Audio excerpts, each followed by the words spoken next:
Hey, this is Scott from Coffeeprops, and we are with Aaron. And Aaron, thank you for taking the time to share with us a little bit about your window to the world as it relates to coffee. How are you doing today? I'm doing great. Thank you so much for having me on, Scott. This is a fantastic opportunity. I've always enjoyed listening to your podcast, and glad I'm able to contribute. Absolutely. We are pleased as well. So let's get started right off with what is the story that brings you to the coffee industry? How did you get connected with coffee? Yeah. So in high school, I'd engaged as a barista just as a part-time job, and I'd sort of moved my way up. It was a private franchising operation. I'm from Michigan originally. I'm now with Roast House in Spokane, Washington, on the West Coast, but I was in Detroit, Michigan area, kind of suburbs of Detroit, and had moved my way up from barista to general manager at a private franchise. You know, a lot of typical franchising drinks, frappuccinos, that type of deal. And moved my way up to general management position, ran a staff, did inventory, the normal stuff that it takes to run a cafe profitably. And that was great. I moved off to college in Chicago, and then I had started roasting as a hobby. My girlfriend at the time, now beautiful bride, Allison, she had introduced me to this young man in Detroit. He was 13 at the time, Nathan Hammoud, and he runs a roastery in Detroit and Rochester, Michigan, called Desert Oasis Coffee Roasters. Amazing, amazing spot if you're ever in the Michigan area. Highly recommended it. And so he was a young man, a much younger man at the time, and so he introduced me. She introduced me to him, and that sort of kind of got it all rolling. He was roasting coffee for his family cafe that's expanded since then, and they have a beautiful business now. And he said, yeah, you can roast at home. I said, well, gosh, how do I do that? So he introduced me to the roasting process, let me hang out a little bit, sold me a couple pounds of green coffee. I went home and said, you can do it on a little whirly popcorn popper. I went ahead and did that. And I said, so can I drink it now? And I was texting him, and he said, no, you got to wait 24 hours. I said, okay, I'll wait 24 hours. So I waited. Couple days later, had it. Amazing cup of coffee, best cup of coffee I'd ever had. Of course, I was used to hazelnut flavored coffees and things like that, so pretty much anything was better at that point. But and so I said, okay, well, I'm moving away to college. How do I do this as a hobby? And I've always sort of had this entrepreneurial bone in my body that drives me in a lot of arenas. And so he said, oh yeah, you can go to Cafe Imports. That's who we do business with. You can sweetmarias.com is a great website. And so I went on there, perused. Sweet Maria's was selling home roaster kits, so I bought one of those, spent a couple $100 on that, and started doing it for fun in college. And that blossomed into interest. People said, well, gosh, what is this amazing smell that's coming through your dorm room? And I said, oh, well, I'm roasting coffee. Is it legal? Yeah, is it legal or closed? So, yeah, exactly. So we started roasting, and my roommate, Zach, I was fortunate enough that he didn't like coffee, but was willing to get into it. So he kind of went on this journey with me. We built a little coffee bar in our dorm room, and I started roasting, and people had interest. They started buying, and so I was paying my way through college, working student as well, day job, going to school full time, roasting in the evening. So I was on a good, 12, 14-hour day most days, all through 4 years of college, and I would roast into the evening, bag coffee, and then I would load up my backpack with school books and bags of coffee, and I was essentially a drug dealer, but it was coffee, so I was walking around campus. It was just good for you. Yeah, exactly. So I'd walk around and sell pounds of coffee to kids, and paid my way through college, not exclusively on that, but I had some other jobs and things, but that really blossomed. I actually had to get a bigger roaster, so I wound up getting a tabletop 3-pound roaster. Cafe Imports at the time was doing broken 25-pound bags, so they take 152-pound burlap bag and break it down into these little small plastic sealed bags. And so I'd be getting those through campus post office. I'm not sure if they do that anymore, but nevertheless, I would get 75 pounds, 3 different single origins through the post office mail, and I'd roast it up. I'd have a Kenya and an El Salvador, whatever was fresh at the time, and then eventually that kind of blossomed into a reasonably profitable business. I mean, it's profitable as a home roasting operation can be. And so at that point, I was looking to make my venture into some entrepreneurial endeavor. And so I figured, well, I should probably do this professionally and learn some things. So networked a little bit in Chicago and then finally decided to move out west in 2012. 2012, I moved out here, did an apprenticeship at Roast House under a guy named Dave Ryer, very, very intelligent guy, and he helped co-found the company. And then about a month into my apprenticeship, he decided to make a career switch. And so the owner, Deb, and I, we sat down together. She said, well, are you going to hang around for a while or are you going to flake out on me? I said, no, I'll hang around for a while. So we shook hands, printed business cards, and we've been working together for, almost next year will be 6 years, so about 5.5 years at this point. So that's kind of my entry level from start to finish. It was a little bit long-winded, but that's fine. That's how I got to where I am today. So now although we have a cool company culture here where everyone sort of has an independent aspect of the business that they bring to the table. But if you were to throw a job title on my job, I would be the head roaster. I do all the green buying, and I do some barista training as well. What causes a Michigan resident to want to go west? Well, I'm sure you won't be surprised by this, Scott, but a pretty girl. Okay. Yes, Allison had moved out here, and we were doing long distance for 2 years, and she either decided that she was going to move to Chicago with me or I was going to move out of Chicago. And big cities tend to leave either a positive or a negative imprint on people most often, and I was finding it was really impacting me negatively. Living in big cities, there's sort of that grind. And I was finding that I was just becoming kind of a cynical person in that type of environment. I know some amazing people in Chicago, so I'm not saying that about people that live there. But for me personally, I needed to make that transition for a healthier mental life. And we wanted to obviously be together as well. So moved out here, married her. We've been married for 4.5 years now, been together for 9, so that was kind of what made me transition out here. The coffee portion of it tended to be kind of a cherry on top benefit that there was opportunity out here to be had in that arena. So you kind of resonate with the quote that says something like, "I love you more than coffee, just don't make me prove it." Right?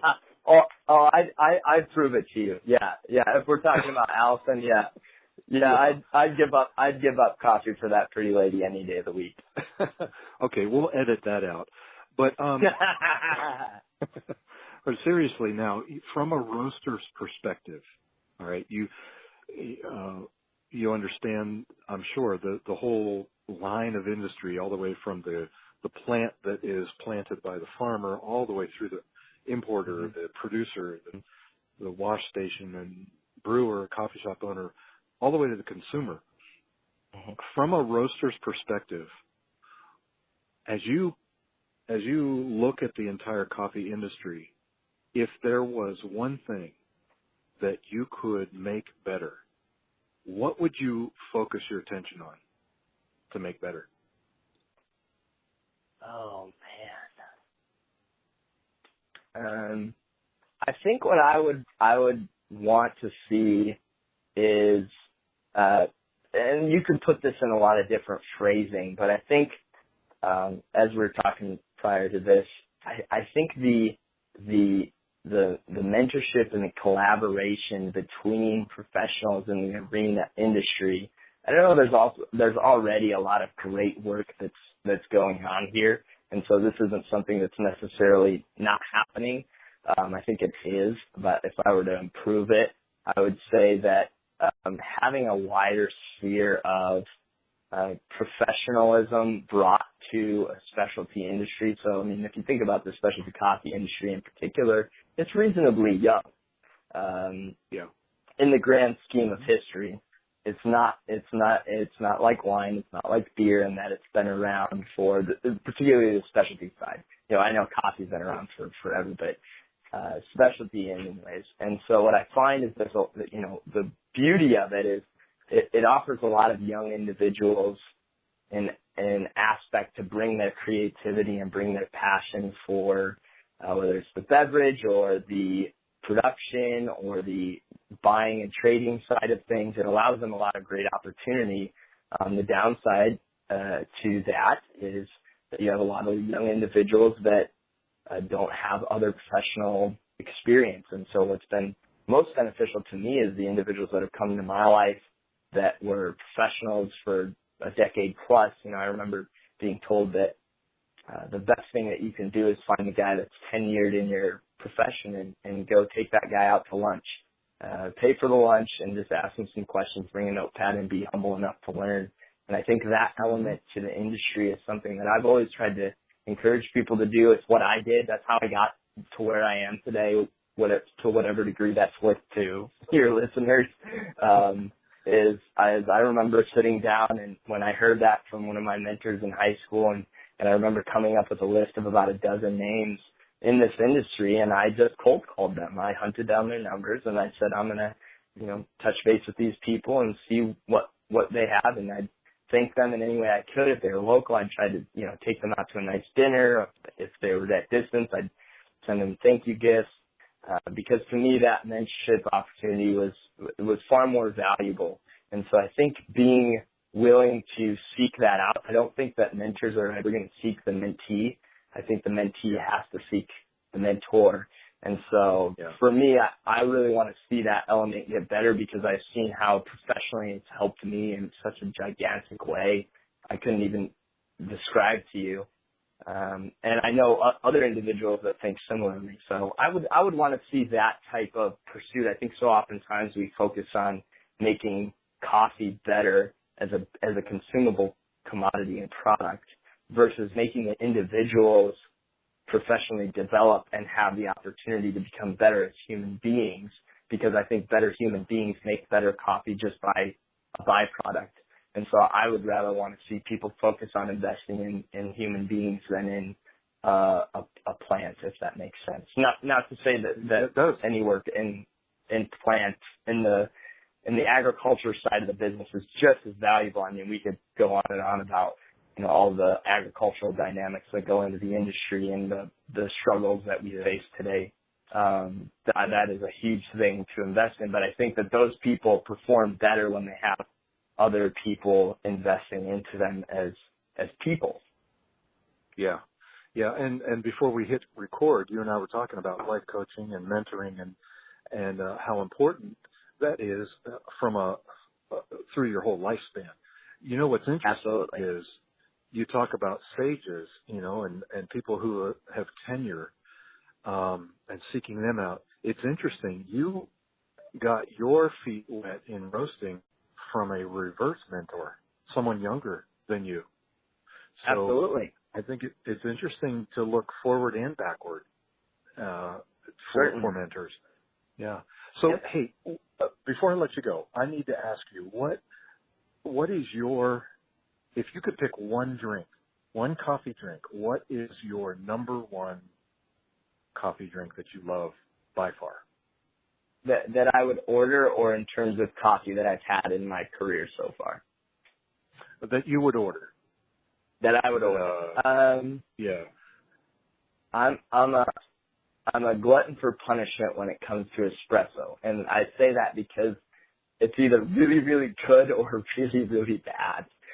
But it's usually my go-to because it makes me a better professional, I think, in terms of roast profile and sourcing coffees for espresso and seeing what other people are doing and tasting that and going, okay, I could kind of assume some things of what happened here. If it's not so good, and then if it is really good, then I maybe know someone's brain to pick. I need to find out who roasted that coffee and talk to that guy because he knows something killer about roasting espresso.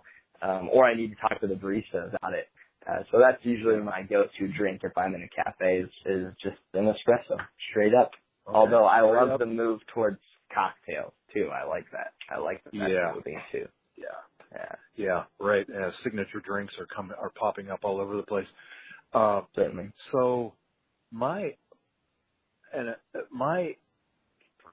take on a bad espresso drink is that it makes the next good espresso drink even better. That's my opinion. But I like that. Yeah. So, you're Scott. That's who you are. That's a great opinion. I like that actually. Yeah, I would agree. I would agree with that. Let me ask you, where can our listeners find you if they wanted to seek you out? Where are you on Instagram? Yeah, so I primarily use Instagram as I started it maybe less than a year ago, just as an interface because I saw a lot of roasters are introverted by nature. We're very consumed by the craft, and I really wanted to open myself up to be engaging and answer questions. And so oftentimes Instagram is the best way to get a hold of me.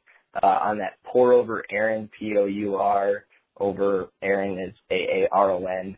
I'm also at the Roast House, is also the company that I work for. So we post a lot of great stuff about what we got going on. So pour over Aaron and the Roast House would be the best tags on Instagram. Send us a message, and I'm very responsive. Awesome. Well, Aaron, thank you for taking time out of your busy schedule to talk with us about your passion. And I think we've learned a thing or two as we've been listening. Thank you. Absolutely. Thank you for having me, Scott. It's been a pleasure.